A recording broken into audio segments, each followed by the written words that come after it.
오늘 함께 나눌 하나님의 말씀은 히브리서 10장 19절에서 25절까지입니다. 본서는 크게 두 부분으로 되어 있습니다. 첫째 부분은 1장 1절부터 10장 18절로 교리적인 부분입니다.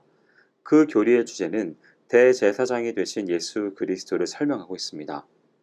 예수님께서 어떻게 우리의 참된 제사장으로 이 땅에 오시어 하나님과 인간 사이의 중보자가 되셨는가라는 사실을 교리적으로 설명하고 있습니다.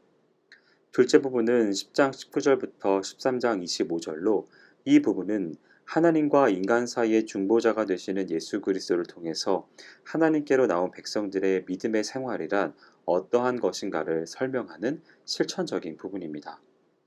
이 본서의 첫 번째 부분과 두 번째 부분을 나누는 중요한 분수령이 10장 19절입니다. 이 부분은 새롭고 산 길이신 예수를 통해서 살아야 할 믿음의 삶이 어떠한 것인가를 다루고 있습니다. 본문을 통해 구원받은 성도는 어떤 삶의 자세로 신앙생활 해야 되는지를 살펴보기를 원합니다. 첫째, 참마음과 온전한 믿음으로 하나님께 나아가야 합니다. 본서의 기자는 참마음과 온전한 믿음으로 하나님께 나아가자고 22절에서 말합니다. 하나님께 나아가려는 사람이 갖춰야 할 것이 있다면 그것은 참마음, 온전한 믿음이라는 것입니다. 여기에서 말하는 참마음이란 간사함이나 거짓이 없는 마음입니다. 진리의 빛을 받은 마음이요 진리를 힘입어 참되고 견실하며 올바르게 된 믿음입니다. 그러면 온전한 믿음은 무엇입니까? 온전한 믿음은 완전하고도 확신에 찬 믿음이요 예수 그리스도의 십자가 구속 사역을 의지하는 충만한 믿음이며 반석과 같은 굳건한 믿음입니다. 무엇에 대한 온전한 믿음입니까? 예수 그리스도가 하나님께로 나아가는 새롭고 산 길이요 큰 대제사장이시라는 것에 대한 믿음입니다. 참마음과 온전한 믿음으로 하나님께 나아간다는 것은 요동함이 없이 진리를 받아 확신에 찬 믿음을 가지고 충만한 믿음을 가지고 나아가는 것을 말합니다. 우리가 참 마음과 온전한 믿음을 소유하는 길은 예수 그리스도의 피를 마음에 뿌려 양심의 악을 깨닫는 것입니다. 구약시대 대제사장은 하나님이 계신 지성소에 나아갈 때에 희생 짐승의 피를 가지고 들어가 그 피를 속죄소 앞에 뿌렸습니다. 이렇게 함으로 대제사장은 자신과 이스라엘 백성들의 허물과 죄를 사함받고 하나님 앞에 담대하게 설 수 있었습니다. 그럼에도 불구하고 구약의 제사의 효과는 단회적이었습니다. 제사를 드릴 때마다 새로운 피가 요구되었습니다. 그것은 제물이 완전하지 못했기 때문입니다. 그러나 신약에 이르러 죄인을 위해 대신 속죄의 제물이 되시고 십자가에서 흘려주신 주님의 피는 우리 죄인들의 모든 악한 양심까지도 정결케 하는 놀라운 능력이 있습니다. 주님은 십자가의 보혈로서 이미 우리 성도들의 악한 양심조차도 정결케 하시는 구속 사역을 온전히 성취하셨습니다. 그러기에 참 마음과 온전한 믿음을 소유하여 하나님께 나아가려 하는 자는 주님의 보혈의 공로를 온전히 의지해야 합니다. 둘째는 믿는 도리의 소망으로 하나님께 나아가야 합니다. 본서의 기자는 또 약속하신 이는 미쁘시니 우리가 믿는 도리의 소망을 움직이지 말고 굳게 잡아라고 23절에서 말합니다. 믿는 도리의 소망이란 헬레어로 텐 호몰로기안 테스 엘피토스입니다. 이는 더 정확하게 말하면 우리가 고백하는 소망이라는 의미입니다.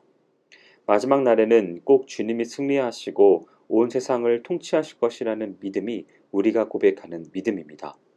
이런 믿음의 소망을 흔들리지 말고 굳게 잡고 살아가야 합니다.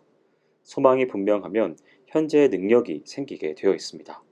여호수아와 갈렙은 하나님께서 이스라엘 백성들에게 가나안 땅을 주실 줄 분명히 믿었습니다.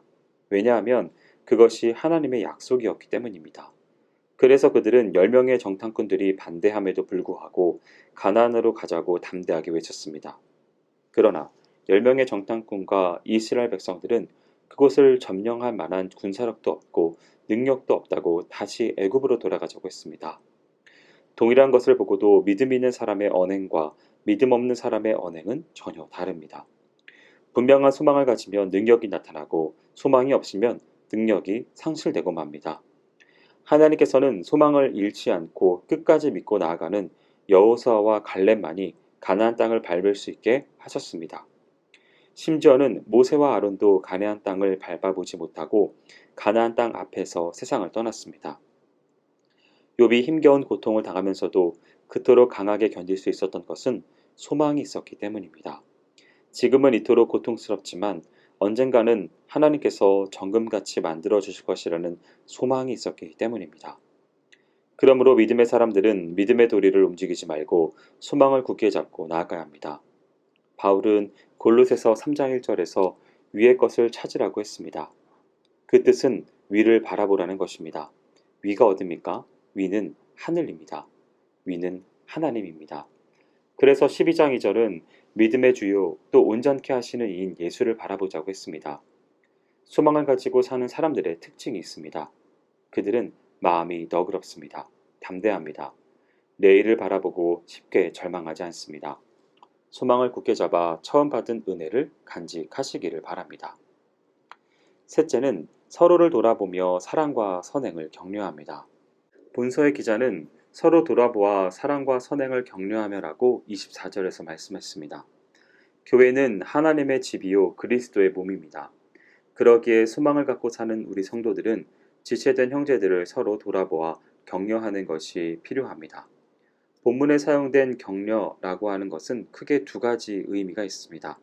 첫째는 분발하다, 자극하다라고 하는 의미로 일정한 방향으로 사람을 이끈다는 것입니다. 여행 중에 피곤한 사람에게 계속 여행을 하도록 격려한다는 것이죠. 둘째는 호흡을 불어넣는다는 의미입니다. 그러면 어떻게 격려할 수 있을까요? 관심을 가지고 서로 돌아보십시오. 24절에 서로 돌아보아 사랑과 선행을 격려하며라는 말은 서로를 깊이 생각하라는 말과 같습니다. 격려란 깊은 관심과 그의 고통을 나의 고통으로 여기는 사랑에서 나오는 것입니다. 먼저 사랑을 격려해야 합니다. 이것은 다른 그리스도인들의 삶 속에서 필요로 하는 것을 돌아보는 것을 의미합니다. 실로 사랑은 선한 행실로 나타납니다. 이것은 성령의 첫 번째 열매이기도 합니다. 이러한 사랑은 반드시 그리스도의 공동체 안에서 나타나야만 하는 행동 표현인 것입니다. 그리고 선행을 격려해야 합니다.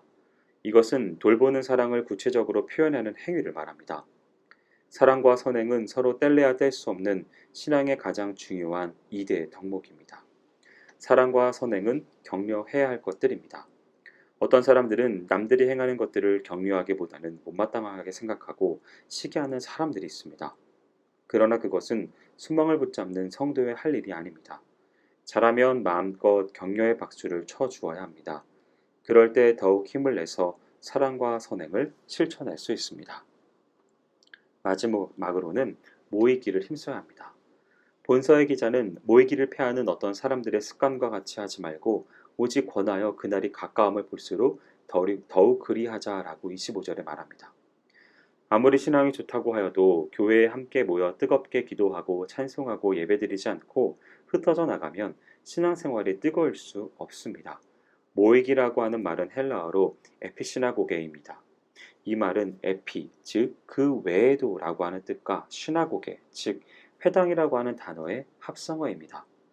유대인 그리스도인들이 회당 예배 외에도 다른 특별한 그리스도인들의 모임을 가졌음을 나타냅니다. 이 경우 그리스도인의 특별한 모임을 폐하는 것은 유대인 그리스도인들이 쉽게 유대인 관습에 빠져 그리스도인으로서의 신앙과 생활을 잃어버리게 되기에 본서의 기자는 그리스도인들의 특별한 예배를 폐하지 말라고 권면한 것입니다. 사랑과 선행을 격려하기 위해서 그리고 서로 돌아보기 위해서 더욱 모이기를 힘써야 합니다. 쌓아놓은 장작에 불을 붙이면 그 장작들은 잘 탑니다.